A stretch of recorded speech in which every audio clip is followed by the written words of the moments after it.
de par le monde, nourrir les gens qui ont faim, dans les rues, dans les villes, allons en son nom. Bonjour, ici Alain Clément et bienvenue à votre émission de l'Église diocésaine au service du diocèse de Sault-Sainte-Marie. Et aujourd'hui, encore une fois, j'ai Louise Normando du diocèse de Valleyfield au Québec avec moi. Bonjour Louise, Bonjour Yolande. tellement gentil de vouloir faire une deuxième émission avec nous. À l'émission la semaine dernière, tu nous as donné un bref résumé de la vie du bienheureux Carlo, tes dernières aventures, tes expositions dans ton diocèse, comment tu t'adaptes aux différents groupes devant toi. Tu as donné une explication brève du miracle qui s'est produit à la Martinique. Mais aujourd'hui, avant de commencer de parler justement de la Martinique, j'aimerais que tu partages la célébration de clôture qui va avoir lieu dans votre diocèse le 21 avril. Ben, c'est un bel événement et on est une équipe autour des gens de la cathédrale de Sainte-Cécile à Valleyfield. Donc, comme j'avais mentionné à la dernière émission, il y a eu un projet chez nous qui a été retenu par les prêtres, c'est-à-dire de présenter l'exposition dans 9 églises, paroisses différentes. C'est un peu, Carlo Acutis est venu embraser notre diocèse. Maintenant, pour clôturer le tout, voilà que le 21 avril, nous avons convenu de faire un événement qui va justement rallier euh, toutes ces paroisses dans un événement majeur qui sera le 21 avril, tourné particulièrement vers les jeunes. Alors donc, Mm. lors de cet événement, il y aura 3 parties, si j'ose dire. La première partie, ce sera un concert donné par 48 jeunes violonistes de la Montérégie. Ce sont des jeunes âgés de 8 à 14 ans qui vont venir présenter un concert. Alors, on voit déjà la tendance, hein? Ce sont des jeunes, je pense à Carlo, donc on a voulu créer un événement qui implique des jeunes. Ça, c'est le début de notre rencontre, suivi par une célébration eucharistique présidée par Monseigneur Noël Simard, qui aime beaucoup Carlo. Mais au cours de cette célébration, encore là, place aux jeunes. Donc, il y aura des jeunes qui vont dans une procession d'entrée à la suite de Monseigneur. D'abord, ils seront en aube blanche sur chaque aube. Voilà qu'il y aura un autocollant représentant Carlo Acutis. Les jeunes l'auront sur eux. Et dans cette procession, les jeunes vont apporter des objets qui avaient du sens en lien avec Carlo. Donc, quelqu'un apporte un ordinateur, quelqu'un apporte un ballon de football, de soccer, pardon. Quelqu'un va apporter un animal parce que Carlo, c'est un amoureux des animaux. Alors, comme ça, les jeunes qui vont participer, euh, tout est en lien avec Carlo. Les chants seront animés par des jeunes qui vont chanter, d'autres vont faire une présentation, ça peut être un poème ou autre, et ce sont des jeunes provenant de différentes paroisses du diocèse. Ensuite, les lectures, la quête, enfin, tout ce qui fait partie d'une célébration seront prises en charge par les jeunes. Enfin, la troisième partie de notre rencontre, ce sera le bistrot de l'évêque. Et lors de cette troisième partie, eh bien, les gens, les adultes, cette fois, sont invités à faire des petits muffins qui seront servis par des prêtres de notre diocèse qui vont porter le tablier sur lequel on retrouve toujours l'autocollant qui représente Carlo Acutis. Alors, on a voulu donc donner toute la place Mm. aux enfants, aux jeunes, aux ados qui ont participé, entre autres, aux présentations qui ont eu lieu dans leurs paroisses respectives, mais aussi à d'autres jeunes qui peut-être n'auraient pas eu l'occasion d'assister aux présentations de Carlo et qui aimeraient se joindre à ce bel événement. Bien sûr qu'actuellement, la publicité fait en sorte que par les feuillets paroissiaux ou par les sites web, on peut retrouver cette belle invitation dans toutes les paroisses de notre diocèse. Alors, je pense que moi, personnellement, enfin, j'ai tellement apprécié l'ouverture et aussi la collaboration et la participation des différents intervenants dans les paroisses pour organiser, publiciser, accueillir cette exposition dans toutes ces paroisses de notre diocèse. Alors, c'est, je pense que c'est une belle façon de faire connaître ce jeune aux jeunes et de faire connaître également son héritage à tous les paroissiens. Parce qu'il ne faut pas oublier que Carlo, cet apôtre de l'Eucharistie, eh bien, son objectif, en faisant connaître Carlo, notre objectif, c'est non seulement pour les jeunes, mais aussi pour raviver notre foi en la présence réelle de Jésus dans l'Eucharistie. C'était d'abord le premier but de Carlo à travers cette recherche qu'il a fait sur les miracles eucharistiques. Rappelons-nous, cette recherche que Carlo a fait a duré presque 3 ans et a donné lieu à la création de cette exposition sur les miracles eucharistiques. Ça touche les gens. Le message de Carlo touche les gens.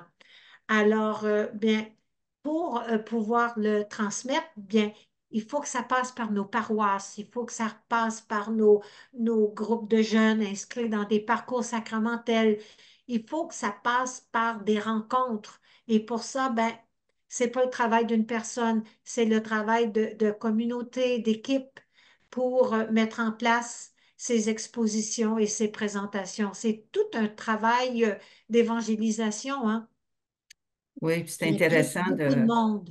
oui, c'est intéressant de savoir, je veux dire, les gens à l'écoute vont reconnaître le nom Monseigneur Noël Simard. Oui, vous le connaissez d'ailleurs dans votre diocèse, hein?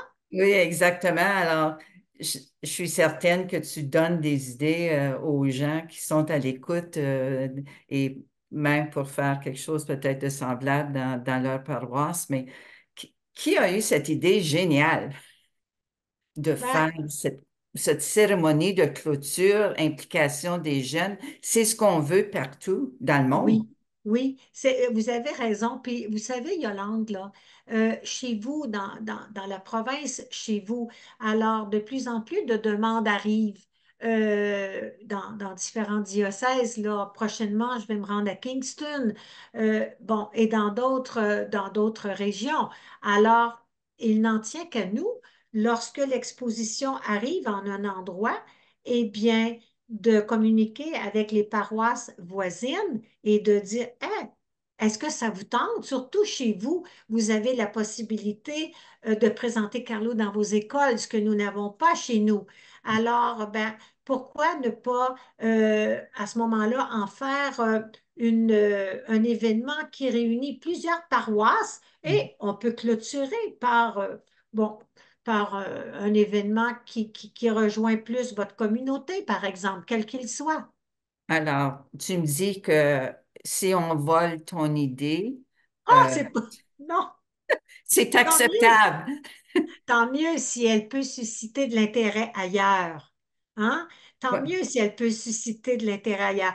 Vous savez, il y a une chanson de Robert Lebel, un grand auteur, compositeur, connu beaucoup chez nous, qui dit, tous ensemble, il me semble, on pourrait changer le monde. Lorsqu'on unit nos efforts, hein? Quand on unit nos efforts, eh bien, on peut faire un événement, puis voilà, pour toute une région. Alors, Louise, merci encore une fois d'avoir partagé ça, mais allons maintenant à l'exposition et la Martinique. Alors, quand as-tu reçu l'invitation? Comment est-ce que le tout s'est déroulé avant ton voyage? Eh bien, dès l'automne 2023, je pense à septembre, octobre 2023, eh bien, il y a une dame de la Martinique, Madame Catherine Limousin, qui a vu sur YouTube une petite vidéo que j'avais faite de Carlo Acutis. Elle le connaissait elle-même, alors elle m'a envoyé un courriel, la meilleure façon, me demandant d'aller présenter là-bas cette exposition. Après ma barre, ma première réaction, j'ai dit, écoute, c'est quelque chose, là. Aller en Martinique, premièrement, puis comment faire pour apporter les tableaux, le matériel, etc. J'avais peu d'espoir d'y donner, de répondre à sa demande. Mais étonnamment, voilà que une idée m'est venue à l'idée. Une idée m'est venue à l'esprit, plutôt. Alors, j'ai dit, mais pourquoi pas? Hein, des fois, on dit non, mais après ça, on peut dire pourquoi pas? Et voilà que de fil en aiguille, j'ai proposé à mes enfants si nous allions passer une semaine en Martinique. Voilà, pour des raisons familiales, ça pouvait être un beau moment pour réunir mes trois enfants, mes quatre petits-enfants, puis qu'on parte pour la Martinique du 2 au 9 janvier. Alors, et dans mon esprit, évidemment, c'était pour inclure la présentation là-bas, à l'église de le Vauclin, dans la région du Vauclin, à l'église Saint-François. Alors, et voilà tout ce, je vous dis là, étonnamment, me voici en communication avec Madame Catherine en train de voir comment on pouvait présenter.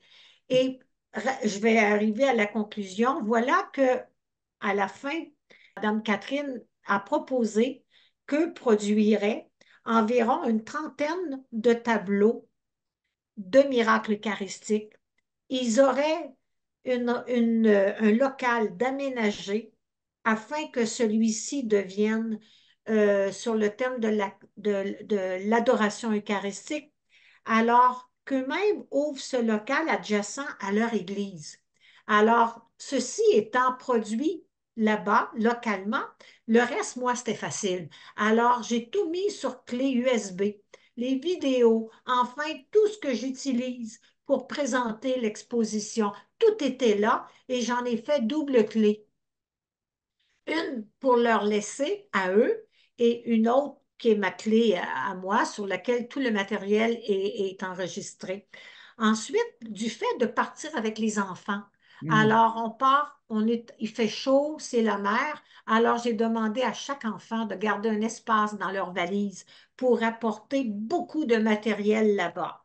Les recueils, les médailles, etc., les neuvaines, les biographies. Alors, je suis partie avec énormément de matériel grâce aux enfants, grâce à mes petits-enfants. Tout le monde en apportait beaucoup, beaucoup, beaucoup de choses dans nos valises, des cartes prières.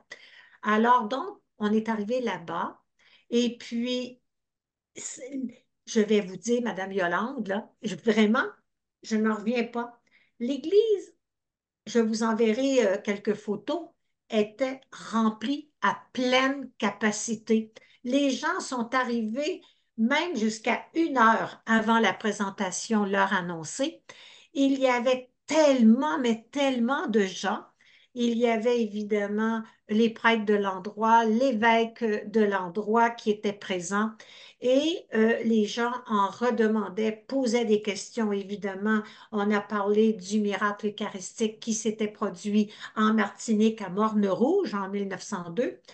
Alors, à la suite de cette présentation qui a duré plus d'1 h 30, tout le monde, l'évêque, pardon, a inauguré ce nouveau local qui maintenant contient exposé une quarantaine de tableaux de Carlo Acutis. Mm. Et moi, eh bien, je leur ai fait cadeau de tout, comment dire, de tout ce que j'avais produit ou préparé sur une clé USB parce que voyez-vous là, les gens qui ont assisté, les gens qui ont accueilli, les gens qui avaient organisé cet événement là-bas, eh bien, à l'aide de cette clé, ils se proposaient de faire le tour des églises Mm. de la Martinique afin d'en faire bénéficier les autres communautés paroissiales de l'île.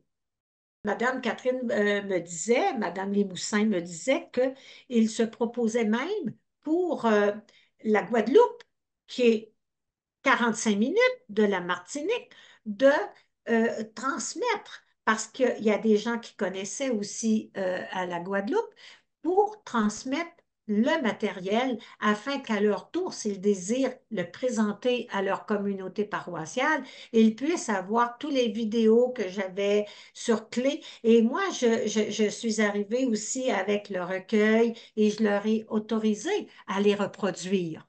J'ai dit, écoutez, si vous voulez les reproduire, là, allez voir un imprimeur, faites reproduire, vendez-les au prix coûtant, ce que je fais. Et puis ainsi, ben, il y aura du matériel qui pourra être fait sur place, reproduit là-bas, chez vous, pour faire connaître Carlo Acutis. Et c'est ça tantôt que je disais. Quand on unit nos efforts, quand on unit nos efforts, on est tous appelés à transmettre, à évangéliser. Et peu importe, je crois, ce que nous produisons, on n'est pas propriétaire. On ne doit pas se considérer comme ça. On doit, je crois, au contraire, tenter de diffuser le plus possible. En tant que baptisé, en tant que chrétien, on est appelé à travailler au service de la mission qu'est l'Église, Jésus. Alors, Carlo Acutis, il a produit des miracles eucharistiques.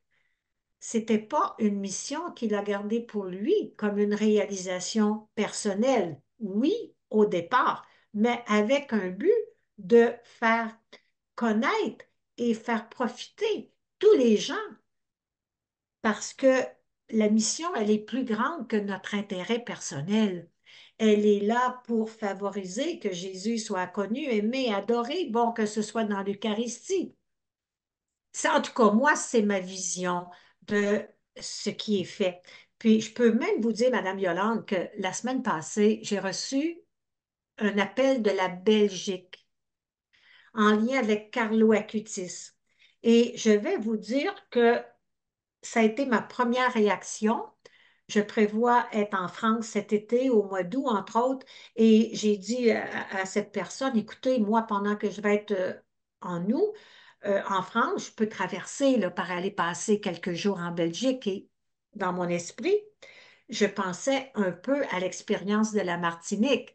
Alors, si on peut faire connaître Mm. euh, enfin ce projet Carlo Acutis ailleurs, si humblement ma petite expérience peut en inspirer quelqu'un d'autre, eh bien, je maintiens que tous ensemble, il me semble, on peut faire une différence. C'est ce que j'entends dans mon esprit.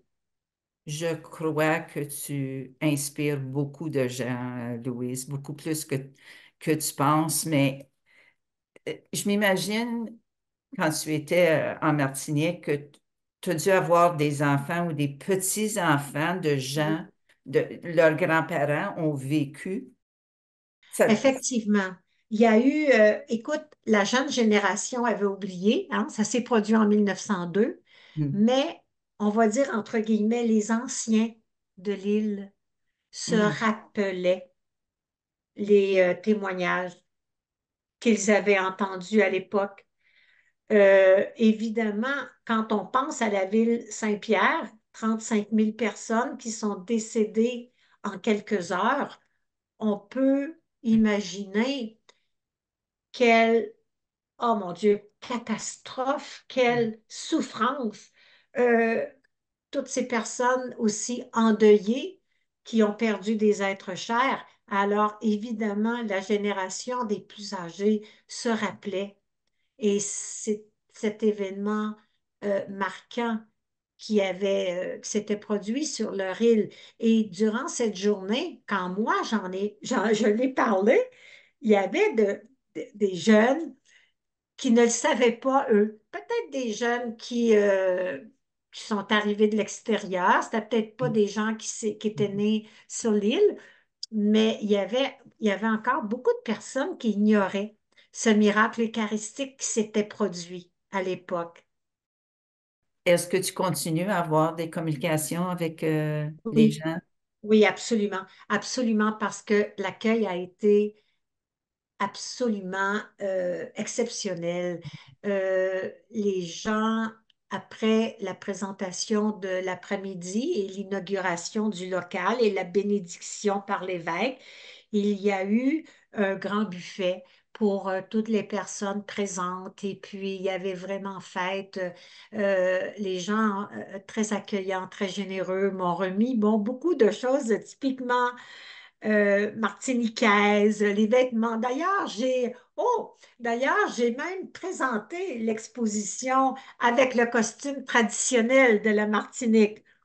Oui, absolument. On m'avait confectionné la grande jupe toute colorée, c'était magnifique pour que je puisse animer la présentation. Alors, donc, ils avaient préparé, mais vraiment beaucoup, beaucoup d'objets typiquement martiniquais. Ils sont venus, vous savez, là où nous étions, ma famille et moi, nous étions complètement à l'autre extrémité de l'île. Alors, donc, c'était à 2 heures de route. Eh bien, après la présentation, ce sont eux qui sont venus me reconduire. Eh bien, on est sur Messenger, alors on communique ensemble, on se donne des nouvelles. Et puis, non, non, non, on m'invite à retourner là-bas. Et puis, on me propose d'être accueilli plus longtemps dans l'île et peut-être cette fois de faire moi-même quelques visites dans d'autres églises et même de traverser là-bas à la Guadeloupe. Alors oui, je pense que je pourrais retourner facilement, mais j'ai dit, je ne dis pas non. On verra ce que l'avenir réserve. Parce que déjà, d'accepter d'être là-bas, ça a été étonnant. Je n'avais jamais pu imaginer qu'un jour, je serais là-bas à la Martinique. Alors donc, il faut être ouvert hein, à l'Esprit Saint. Il faut être accueil. Alors, aujourd'hui, je me dis, ben, je me ferme à rien. Et on a parlé de l'influence que tu peux avoir sur les gens qui sont à l'écoute et des gens que tu rencontres lors de tes expositions. Et je sais que de plus en plus, on voit des chapelles d'adoration qui Oui, surgissent un peu partout. Juste pour te laisser savoir, à notre paroisse, les heures d'adoration ont commencé cette semaine là, avec le personnage de Carlo à côté du Saint-Sacrement quand on l'expose. Alors, euh, et je sais que votre chapelle d'adoration dans ta paroisse, ça fait quand même plusieurs années que vous 14 ans. l'avez, 14 ans. Alors, Oui, 14 ans. Et d'autres chapelles ouvrent également. Hein. Je ne sais pas si je vous l'avais mentionné, mais il y a aussi dans la région de Repentigny une chapelle avec le prêtre responsable qui est le père Guy Simard. Ils ont ouvert également une chapelle d'adoration qui s'appelle la chapelle Carlo Acutis. Je crois aussi peut-être avoir déjà mentionné que dans la région de Chambly, également, eux, ils ont ouvert une boutique Carlo Acutis et ils ont un projet absolument exceptionnel d'un centre Carlo Acutis excellent. dans cette paroisse, oui. Ah, ça fait chaud au cœur quand on entend ça. Alors, on peut voir que Oui. la bonne, euh, la bonne nouvelle se répand. Alors, merci encore, Louise. Le temps est déjà épuisé encore. Mais oui, Sûrement qu'on va entendre parler et j'espère pouvoir avoir des photos de votre cérémonie de clôture qui va se passer le 21 avril. Alors, et vous, à l'écoute, encore une fois, si vous désirez connaître davantage le bienheureux Carlo Acutis, je vous invite à vous rendre au lien des émissions de YouTube de l'Église diocésaine affichées à l'écran, mais aussi tapez Carlo Acutis, il est partout sur l'Internet. Alors, n'hésitez pas de demander aussi au bienheureux Carlo d'intercéder pour vous dans vos prières. Alors, Louise, on va finir encore une fois avec une autre prière. Euh, oui. je t'invite à la réciter. Oui, absolument. Alors, c'est la prière. Cette fois, je l'ai pris dans une autre source. Alors, voici.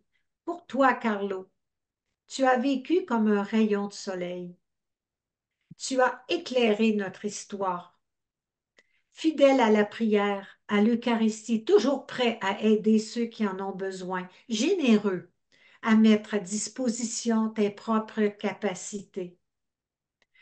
Tu es l'espérance et la peur dans nos maladies, dans nos inquiétudes, dans nos incertitudes. Où es-tu après avoir franchi le seuil des confins de la vie? Avec qui es-tu, toi, l'amoureux de l'Eucharistie? En plusieurs endroits de la terre, on parle de toi, Carlo. Aide-nous à croire.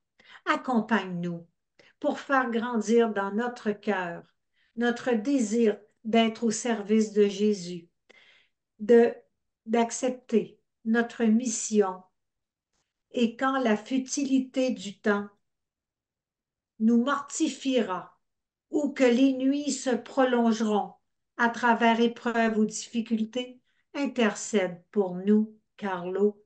Amen. Amen.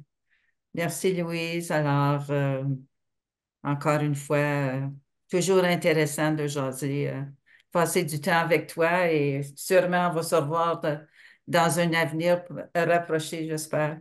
Alors, Yolande Oui, Clément avec Louise Normando pour l'Église diocésaine au service du diocèse de Sault-Sainte-Marie. À la prochaine. merci. Ô Jésus, je t'adore.